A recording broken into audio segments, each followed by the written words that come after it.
देखिए इसका टेप चल रहा है पर इसमें साउंड आउटपुट नहीं आ रहा है। तो इसकी प्रॉब्लम जो है वो रहती है पीछे, क्योंकि इसके डिक्की में है ना, इसका एम्प रहता है कंपनी का। ये देख लीजिए, मैंने खोल दिया था इसको पहले। ये देखिए, नॉर्मली इसकी प्रॉब्लम दो ही जगह पे रहती है, दिखाता हूँ मैं। एक जो है वाइट वाली वायर इसमें, और दूसरा ये जो एफएम का सॉकेट आता है इसमें।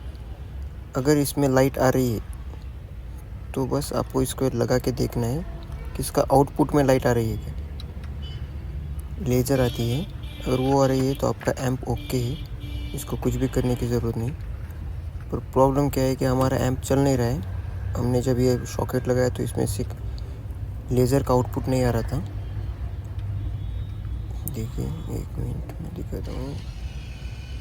देखिए हो गया, इसको कनेक्ट करने के बाद भी इसका आउटपुट नहीं आ रहा था। तो हमने फिर चेक किया, आपको दिखाता हूँ। ये जर्मनी का ब्रांड है, JBL का।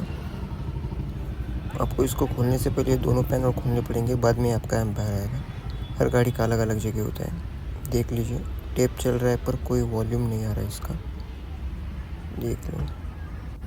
तो ये हमने एम्प खोल लिया था पर ये हमसे रिपेयर नहीं हुआ, क्योंकि इसकी IC जल गई है। फिर हमने लगा के एक बार टेस्ट किया।